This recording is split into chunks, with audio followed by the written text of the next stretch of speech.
শেষ পর্যন্ত সেই ২১শে জানুয়ারি আমরা একটা খবর পেলাম। আইসিসির সভা হলো, হঠাৎ করে একটা জরুরি সভা হলো। সেই সভা শেষে আমরা জানলাম যে অলমোস্ট সর্বসম্মতিক্রমে বাংলাদেশের বিপক্ষে সিদ্ধান্ত নেওয়া হয়েছে যে না, বাংলাদেশকে খেলতে হলে ইন্ডিয়ায় গিয়েই খেলতে হবে, আর তা না হলে স্কটল্যান্ডকে এখানে নেওয়া হবে বিকল্প দল হিসাবে। এখন এই জায়গাটায় একটা বড় আলোচনা তো এখন শুরু হবে, সবাই করবেন যে বাংলাদেশ এখন কি করবে। ২৪ ঘন্টা সময় দেওয়া হয়েছে বাংলাদেশকে। ২৪ ঘন্টার মধ্যে সরকারের সঙ্গে আলাপ করে জানাইতে হবে যে বাংলাদেশ খেলবে কি না। ভেন্যু বদলের আর কোনো অপশন আইসিসি রাখে নাই। এখন বাংলাদেশ কি খেলার সিদ্ধান্ত নিবে এই পরিস্থিতি মেনে নিয়ে, যে এতক্ষণ যে কথাগুলো রাষ্ট্র থেকে বলা হয়েছে তার বিপক্ষে গিয়ে শেষ পর্যন্ত ইন্ডিয়া গিয়ে খেলবে? এটা একটা অপশন। ২ নম্বর অপশন হচ্ছে, যেটা একটা জনশ্রুতি আছে, যেটা বাংলাদেশ লিগাল ওয়ার্ক করে রাখছে, লিগাল ফ্রেমওয়ার্ক। বাংলাদেশ আইসিসি যে মুহূর্তে সিদ্ধান্ত নেবে যে বাংলাদেশের বদলে অন্য দলকে নেওয়া হচ্ছে, বাংলাদেশ কোর্ট অফ আরবিট্রেশনে চলে যাবে। বাংলাদেশ শেষ পর্যন্ত কোন সিদ্ধান্তটা চূড়ান্ত করবে সেটা বুঝতে তো আমাদের আসলেই ২৪ ঘন্টা অপেক্ষা করতে হবে। তার আগে আমি একটু খুব বিষয় প্রকাশ করতে চাই যে এই ভোটাভুটিতে আমরা প্রায় সর্বসম্মতভাবে হেরে গেলাম কেন? এখন সর্বসম্মত বলতে বাংলাদেশ কয়টা ভোট পাইছে এটা জানার আসলে কোনো উপায় নেই। আইসিসি প্রেস রিলিজে বলা হয়েছে যে সবাই একমত হয়েছেন। তাই নিয়ম, সবাই ভোটাভুটি যাই হোক না কেন, যে মতটা জিতবে সেটাই প্রেস রিলিজে বলতে হয় যে সবাই একমত হয়েছেন। কিন্তু কোনো মিডিয়া বলতেছে যে বাংলাদেশ দুটো ভোট পাইছে, কোনো মিডিয়া বলতেছে বাংলাদেশ নিজের ভোটটা ছাড়া কারো ভোটই পায় নাই তার এই দাবির পক্ষে। এই জিনিসটা আমার খুব তাজ্জব করছে। এই যে ১৭টা ভোট, আজকে বোর্ডে যে ১৭টা ভোট ছিল, এর মধ্যে নিজের ভোট ছাড়া কারো একটা ভোট ম্যানেজ করা গেল না। কেন গেল না সেই জিনিসটা একটু জানতে চাই। আর দ্বিতীয় কথা, আইসিসির প্রেস রিলিজ পড়ে পরিষ্কার যে আইসিসি বোর্ড মিটিংয়ে বাংলাদেশ তার বক্তব্য উপস্থাপন করতে ব্যর্থ হয়েছে। এখানে বাংলাদেশের যে যুক্তিগুলো, সেই যুক্তিগুলো প্রপারলি প্রেজেন্টেড হয়নি, একদমই প্রপারলি প্রেজেন্টেড হয় নাই। কারণ হচ্ছে, প্রেস রিলিজে বলা হয়েছে যে ওখানে বাংলাদেশের বাড়তি যে কোনো হুমকি আছে, এটা কোনো পক্ষের কোনো কথাবার্তায় প্রমাণিত না। দ্বিতীয়ত হচ্ছে, তারা মুস্তাফিজের নাম না উল্লেখ করে বলছে যে একজন খেলোয়াড়ের একটা বিচ্ছিন্ন ঘটনাকে এটার সঙ্গে রিলেট করা হয়েছে। এটা কিভাবে রিলেট করে সেটাও কোনো প্রপার প্রেজেন্টেশন দেওয়া হয় নাই। এই জিনিসগুলো নিয়ে আমি আজকে একটা কথা বলি। এই যে যুদ্ধ ভাব আমরা এতদিন ধরে করলাম, আমরা সবাই লড়াই করতে চাইলাম, তাহলে বিসিবির প্রস্তুতিটা কি? বিসিবির প্রস্তুতিটা কি? ওখানে শুধু বুলবুল ভাই গিয়ে হাজির হওয়া, হাজির হয়ে বারবার ওই এক কথা বলা যে না আমরা খেলতে যাব না, আমরা খেলতে যাব না? এটার একটা লিগাল পেপার ওয়ার্ক থাকবে না? প্রপার প্রেজেন্টেশন থাকবে না? কি ছিল সেটা একটু আলোচনা করতে চাই। দেখেন, বাংলাদেশ সরকার এখন কি অবস্থান নেবে এটা আসলেই বোঝা খুব কঠিন। কারণ এটা খুব গুরুতর একটা জায়গায় ঠেকে গেছি আমরা। একটা তো আছে যে আমরা যদি আগের সব কথা থেকে পিছায় এসে ইন্ডিয়ায় খেলতে যাই, এটা নিরাপত্তা ইস্যু কতটা হবে সেটা আমি জানি না। হ্যাঁ, আমাদের এখান থেকে দর্শকরা গিয়ে নিরাপদে খেলা দেখতে পারবেন না। ফলে দর্শক আসলে খুব একটা যাবেও না, দর্শকবিহীন খেলতে হবে আমাদের বিশ্বকাপটা। এটা মেনে নিয়েও অনেক সময় তো অনেকে অনেক জায়গায় খেলে যে আমাদের দর্শকরা আসতে পারবে না, এটুকু মেনে নেয়। কিন্তু ইস্যুটা হচ্ছে যে যেসব সিকিউরিটি থ্রেট তৈরি হয়েছে, সেটা বলে আমরা যে আত্মমর্যাদার কথা বলছি, সেই জায়গা থেকে পিছায় আসাটা আমাদের প্রবল একটা ধাক্কা দেবে। এখন দ্বিতীয় যে অপশনটা, সেই অপশনটা কিন্তু খুব বোর্ড একটা অপশন। এই অপশন নিয়ে মুভ করতে গেলে এই রকম এই যে লুতুপুতু স্টাইলে মুভ করলে একটা বড় কেলেঙ্কারির মধ্যে পড়তে হবে। এইবার আমি প্রথমবারের মতো আমাদের বোদ্ধাদের সঙ্গে বলবো যে এই অ্যাকশনটা যদি প্রপারলি না নেওয়া যায়, তাহলে কিন্তু আমাদের ক্রিকেট আসলেই একটা অস্তিত্বের সংকটে পড়বে। সেটা হচ্ছে সিএএস এ যাওয়া, কোর্ট অফ আরবিট্রেশনে যাওয়াটা যথেষ্ট প্রস্তুতি নিয়ে যাইতে হবে। এইটা ভাই মানে কোনোভাবেই বিসিবি বোর্ড মিটিংয়ে মারামারি করার বিষয় না। প্রপার লিগাল ওয়ার্ক করে, লিগাল ডকুমেন্টস নিয়ে, অন্য ডকুমেন্ট এভিডেন্স সবগুলো নিয়ে ওখানে যেতে হবে। এখন সেটার জন্য আমরা ২৪ ঘন্টা বোঝার এবং ভাবার সময় পাচ্ছি। দেখা যাক যে শেষ পর্যন্ত ওই সিদ্ধান্তটা কি আসে। আমার কথা যে এই আইসিসি সভায় বাংলাদেশ কি করলো, বুলবুল ভাই কি করলো? দেখেন, ১৭টা ভোট আছে। এই যে আজকে যে বোর্ড সভাটা হলো বা আইসিসির এখন বোর্ড মিটিংয়ে ভোট হচ্ছে 17টা, 12টা টেস্ট প্লেইং কান্ট্রির 12টা ভোট থাকে, 3টা ভোট থাকে হচ্ছে অ্যাসোসিয়েট মেম্বারদের পক্ষ থেকে 3টি দেশকে প্রতিনিধি হিসাবে রাখা হয়, 12 আর 3 15, একজন নারী প্রতিনিধি থাকেন, একজন হচ্ছে আইসিসি সভাপতি মানে জয় সাহের একটা ভোট থাকে, এই হচ্ছে 17টা ভোট। এখন এর মধ্যে আমাদের একটা ধারণা তো ছিল, বা পাকিস্তান যেহেতু আইসিসির অলরেডি এই বিষয়ে একটা চিঠিও দিছে, তাহলে আমরা ধরে নিতে পারি মিডিয়ার ওই কথাটা সত্যি যে বাংলাদেশ 2টো ভোট পাইছে, নিজেরটা আর পাকিস্তানেরটা। ওকে, এটা তো পাকিস্তানের ভোটও যদি আমরা না পাই, যেসব মিডিয়া দাবি করতেছে একটা মাত্র ভোট পাইছে মানে নিজেরটা, তাহলে তো আমি মানে তাহলে তো আমি বুঝবো যে বাংলাদেশ সম্ভবত পাকিস্তানের রিকোয়েস্ট করছে ভোট দিয়েন না, আর পাকিস্তানের তো এছাড়া আমাদের বিপক্ষে ভোট দেওয়ার কোনো কারণ নাই। ওকে, পাকিস্তানের বিষয়টা আমি এই মুহূর্তে আলোচনায় আনতেছি না, কারণ আমি ধরে নিচ্ছি বাংলাদেশ 2টা ভোট পাইছে, নিজেরটা পাইছে আর পাকিস্তানেরটা পাইছে, কিন্তু আরো ভোট তো পাওয়া সম্ভব ছিল। সম্ভব ছিল মানে কি, এখানে তো কোনো চেষ্টাই আমি দেখলাম না। দেখেন ইউএইর ভোট আছে, ইউএই হচ্ছে ওই যে সমস্ত অ্যাসোসিয়েট মেম্বারের পক্ষ থেকে 3টা করে ভোটার বোর্ড মেম্বার প্রতি সার্কেলের জন্য নির্বাচন করা হয়। তো এবার সার্কেলে সে প্রতিনিধিত্ব করতেছে সিঙ্গাপুর, ইউএই আর মালয়েশিয়া। এখন সিঙ্গাপুর আর ইউএই এই ভোট দুটো আমরা পাইনি কেন? এই ভোট দুটো না পাওয়ার কি কারণ থাকতে পারে? ইউএই ক্রিকেট বোর্ডের উপরে পাকিস্তানের যে প্রবল প্রভাব, এই প্রভাবকে কাজে লাগায় এবং ইউএই আর ওমানের সঙ্গে আমাদের যত সুন্দর রিলেশন ছিল এই লাস্ট এসিসি মিটিং পর্যন্ত, যখন কিনা বাংলাদেশে ইন্ডিয়া আসবে না এসিসি মিটিংয়ে, ইউএই, ওমান, পাকিস্তান সহ এই এশিয়ান জোনের সমস্ত মেম্বারদের সমর্থন কাজে লাগায় আমরা জোর করে এসিসি মিটিং করছি, এখানে নাকবি সাহেব এখানে করছেন, সেই মিটিংয়ে ইন্ডিয়া ভার্চুয়ালি অংশ নিতে বাধ্য হয়েছে। তাহলে সেই ঐক্যটা গেল কোথায়? আমরা যে এসিসির ঐক্যটারে প্রথম সম্বল মনে করব, সেটা কই? আমাদের সিঙ্গাপুর, আমাদের মালয়েশিয়া, আমাদের ইউএই, এই 3টা ভোট আমাদের কিভাবে মিস হয়? এসব জায়গায় তো বুলবুল ভাই নিজে কাজ করছেন। ইউএইতে কতটা করছেন জানি না, কিন্তু ইউএইতে তো জীবনই যাপন করছেন। ইউএই তো তার তার অফিস ছিল। এখন ইউএই ক্রিকেট বোর্ডে এই কনভিন্সটা কেন করা গেল না? সিঙ্গাপুরের সঙ্গে বুলবুল ভাইয়ের যে সম্পর্কের গল্প চিরকাল শুনে আসছি, তাতে সিঙ্গাপুরের ভোট তো আমাদের বাক্সে আগে থেকে থাকা উচিত। মালয়েশিয়ারটা দোদুল্যমান হতে পারে, কারণ মালয়েশিয়ার ক্রিকেট বোর্ড কার্যত ইন্ডিয়ানরাই চালায়। ওকে, এটা গেল অ্যাসোসিয়েট মেম্বার 3টার ভোট। আপনি টেস্ট প্লেইং মেম্বার থেকে কমপক্ষে আরো 2-3টা ভোট কিভাবে ম্যানেজ না করে পারেন? আরো 2-3টে ভোট তো থাকা উচিত ছিল ওখানে। জিম্বাবুয়ের ভোটটা কেন আমরা পেলাম না? ওয়েস্ট ইন্ডিজের ভোট কেন পেলাম না? আমি তো বলবো ইংল্যান্ডের ভোটও কেন পেলাম না? এই 3টা ভোটও তো আমাদের পাওয়া উচিত ছিল। আপনি জিম্বাবুয়ের ভোট কিভাবে মিস করেন? জিম্বাবুয়েকে তাহলে আপনি কি কনভিন্স করলেন? জিম্বাবুয়ের ক্যাপ্টেনের ভিসা নিয়ে পর্যন্ত সমস্যা হয়েছে, এখনো পর্যন্ত সে সংকট পুরোপুরি কাটে নাই। জিম্বাবুয়ে ক্রিকেট বোর্ড তো এই যে আইসিসির স্ট্রাকচার, এই স্ট্রাকচারের সঙ্গে তাদের ঝামেলা চলতেছে অনেক দিন ধরে। জিম্বাবুয়ে ক্রিকেট বোর্ডের সঙ্গে সামান্য যোগাযোগ করলে তাদের ভোট আজকে না পাওয়ার কোনো কারণ নেই।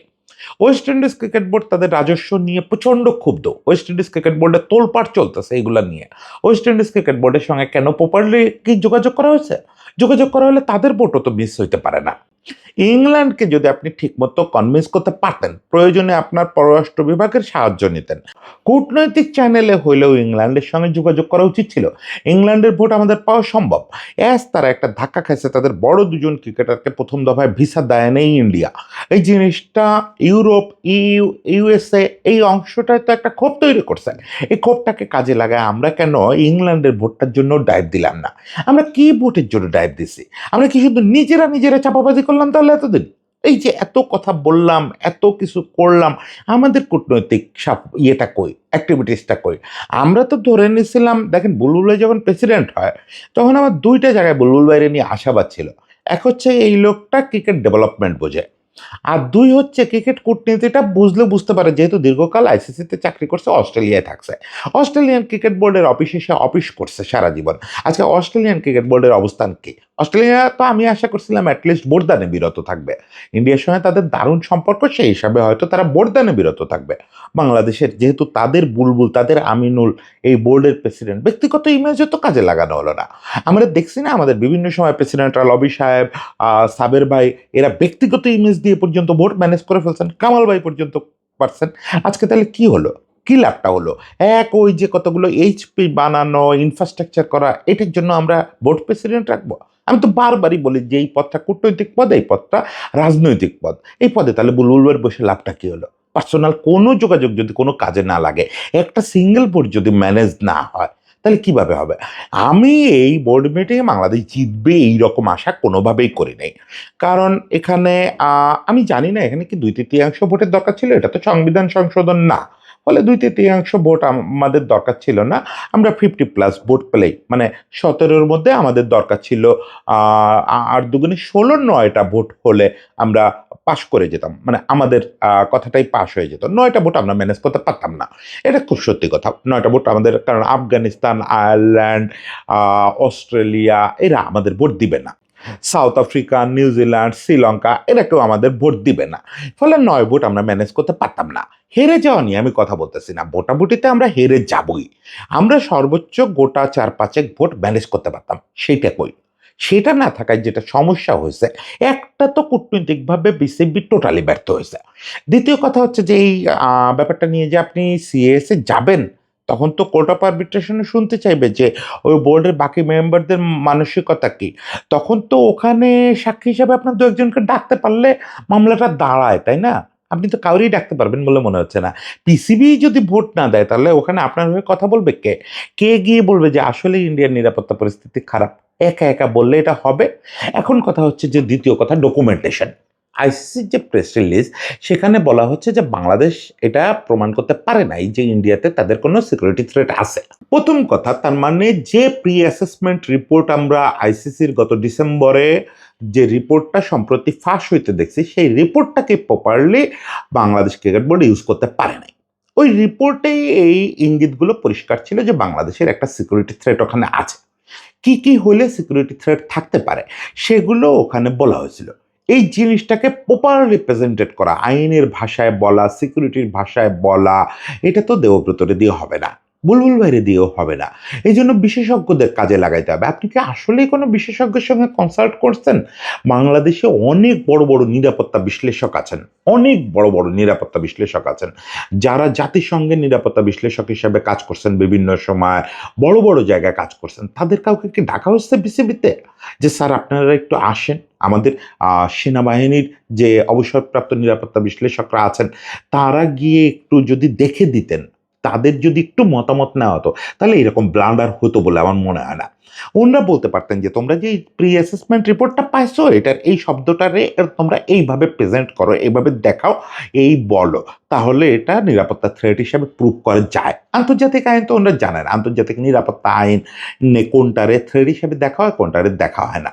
এই যে বিজেপির নেতারা সভায় যে কথাবার্তাগুলো বলছে, তারপরে সোশ্যাল মিডিয়ায় বা ওদের মেইন স্ট্রিম মিডিয়ায় যে কথাবার্তাগুলো বলা হচ্ছে, এর প্রত্যেকটারে সিকিউরিটি থ্রেট হিসাবে, এভিডেন্স হিসাবে হাজির করা সম্ভব ছিল। আমার মনে হয় না যে কিছু করা হয়েছে। এগুলো করার জন্য আসলে একটা সমন্বিত উদ্যোগ লাগে। শুধু একজন ক্রীড়া উপদেষ্টা বলল যে আমরা আত্মমর্যাদার জন্য ওখানে যাব না, আর একজন বোর্ড প্রেসিডেন্ট ওখানে গিয়ে বসে বলল বারবার যে যাব না, যাব না, যাব না, এটাতে তো আপনি ভোট পাবেন না। এটাতে আপনি বোর্ড সভাকে কনভিন্স করতে পারবেন না।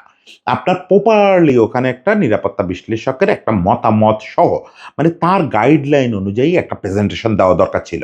সেটা আপনি দিতে পারেন নাই। এমনকি মুস্তাফিজ ইস্যুটা যে আসলে সিকিউরিটি ইস্যুই, এটাও প্রুভ করতে পারেন নাই। মুস্তাফিজ ইস্যুটা আমাদের ইগো ইস্যু না, সেটা ইগো ইস্যু যদি হয়ও সেটা ব্যাক অফ দ্য মাইন্ড থাকবে, কিন্তু মুস্তাফিজ ইস্যু দিয়েই আপনি প্রুভ করতে পারেন ওখানে সিকিউরিটি থ্রেট আছে। সেটাও প্রুভ করার বোধ আমার নাই। ওটা কিভাবে প্রুভ করতে হয় ওটা নিরাপত্তা বিশ্লেষকরা বোঝেন। যে আমার একটা খেলোয়াড়কে, নিরাপত্তার দায়িত্ব তো যখন আইপিএল হয় তখনও রাষ্ট্রের থাকে, যখন বিশ্বকাপ হবে তখনও ইন্ডিয়া রাষ্ট্রের থাকবে। এখানে যে কথাটা বলা হয়েছে বিচ্ছিন্ন একটা ডোমেস্টিক টুর্নামেন্ট, এই কথাটারে তো আপনি কাউন্টারই দিতে পারেন নাই। তার মানে এই কথাটা নিশ্চয়ই বোর্ড সভায় বলা হয়েছে, আপনি কাউন্টার দিতে পারেন নাই যে এটা বিচ্ছিন্ন টুর্নামেন্ট না, এটা ইন্ডিয়া সরকার এটারও নিরাপত্তার দায়িত্বে, ওটারও নিরাপত্তার দায়িত্বে। এখানে যদি সিঙ্গেল খেলোয়াড়কে নিরাপত্তা না দেওয়া যায়, ওখানে 4 টিমকে নিরাপত্তা দেওয়া যাবে না। সরল অঙ্কের মতো ব্যাপার। এই জিনিসটা নিরাপত্তার ভাষা দিয়ে, নিরাপত্তার যে বিশ্লেষকদের যে টার্মিনোলজি আছে এইগুলা ইউজ করে, এগুলা ওই কেস স্টাডি, পুরনো কথাবার্তা, ইতিহাস এগুলোরে সংযোজিত করে এগুলো প্রেজেন্ট করতে হয়। আমি ভাবছিলাম কি জানেন, আমি ভাবছিলাম যে এগুলো বোধহয় প্রপারলি অলরেডি রেডি। মানে আইসিসি প্রেস রিলিজে লিখছে যে তারা বারবার যোগাযোগ করছে, আর বাংলাদেশ থেকে ওই একটা কথাই বলা হয়েছে যে আমরা ইন্ডিয়া খেলতে যাব না। মানে এই আইসিসি সবাই আমরা সর্বাত্মকভাবে ব্যর্থ হয়েছি। সর্বাত্মকভাবে ব্যর্থ হয়েছে। প্রথমত আমরা আমাদের যুক্তিগুলো তুলে ধরতে পারি নাই, আমাদের কেন নিরাপত্তা হুমকি আছে এটা বুঝাতে পারি নাই, আমরা এভিডেন্স দিতে পারি নাই ঠিকমতো, আমরা মুস্তাফিজ ইস্যুটা যে একটা সিকিউরিটি ইস্যু এটা প্রুভ করতে পারি নাই, আমরা কোনো ভোটও ম্যানেজ করতে পারি নাই, আমরা প্রপারলি দেশের মধ্যে গ্রাউন্ড ওয়ার্ক করে এই আইসিসি সবাই বসি নাই। আইসিসি সভা আমি ধরে নিলাম যে বুলবুল ভাই আগে থেকে জানতো না যে আজকে একটা ইমার্জেন্সি মিটিং হবে, কিন্তু এই কাজগুলো তো গ্রাউন্ড ওয়ার্কগুলো, এই পেপার ওয়ার্কগুলো তো করা দরকার ছিল আইসিসির সঙ্গে কথা চালাচালির আগেই। যখনই আপনি সিদ্ধান্ত নিচ্ছেন যে ইন্ডিয়ায় খেলতে যাবেন না, তারপর থেকে তো বসে থাকার কোনো সুযোগ নাই। আপনি দেশের নিরাপত্তা বিশ্লেষকদের সঙ্গে হেল্প নেবেন, রাষ্ট্রের হেল্প নেবেন, রাষ্ট্রের বিভিন্ন অংশের হেল্প নেবেন, নিয়ে একটা জিনিস রেডি করবেন, সুপার একটা প্রেজেন্টেশন হবে। তখন আপনি ভোটে হেরে গেলেও আইসিসি এই কথাগুলো লিখতে পারতো না যে না, বাংলাদেশ এটা বুঝাইতেই পারে নাই যে কি নিরাপত্তা হুমকি আছে ওইখানে, এটা বুঝাইতেই পারে নাই। এটা প্রেস রিলিজে এরকম মানে এটা দেখতে পারাটাই তো লজ্জার ব্যাপার। আপনি সিএএসএ যাবেন কি না, যুদ্ধ করবেন কি না, কত দূর এটাকে টেনে নিয়ে যাবেন এটা পরের ব্যাপার। আমি জানি না এই লড়াই জারি থাকবে কিনা। এই রকম প্রস্তুতি নিয়ে লড়াই করে লাভ নাই। ও চেক হয় যায়েন না, নতুবা নিষিদ্ধ থাকেন, সেটাও ভালো। প্রস্তুতির লেভেল যদি এই হয় তাহলে পরীক্ষা দিয়ে লাভ নাই। আপনি এবার যাবেন হচ্ছে উচ্চ আদালতে পরীক্ষা দিতে। এই নিম্ন আদালতেই আপনি কিছু প্রুফ করতে পারেন নাই, কোনো ডকুমেন্ট দেখাইতে পারেন নাই, তাহলে পরীক্ষা দিয়ে লাভ কি? এই প্রস্তুতি খুব বাজে প্রস্তুতি। এই প্রস্তুতির ভরসা করে লাভ নাই। হয় যদি বোঝেন যে সিএসএ যাবেন সেটার জন্য সর্বোচ্চ প্রস্তুতি নেন, আন্তর্জাতিক বিশেষজ্ঞদের সহায়তা নেন। ওটা দেশের নিরাপত্তা বিশ্লেষকরা তো থাকবেনই। সিএসএ যারা এই কাজগুলো করে অভ্যস্ত, পৃথিবীর বড় বড় কোম্পানি আছে, বড় বড় প্রতিষ্ঠান আছে যারা হচ্ছে সিএসএ এইসব মামলা করে অভ্যস্ত, তাদের হেল্প নিয়ে ডকুমেন্টেশন করে তারপরে যায়েন। তা না হলে শুধু ইগো দিয়ে, শুধু মুখের কথা দিয়ে সব লড়াই জেতা যাবে না। যাই হোক, শেষ পর্যন্ত শুভকামনা থাকলো এবং ওয়েট করি 24 ঘন্টা পরে কি খবর আসে সেটার জন্য ওয়েট করি।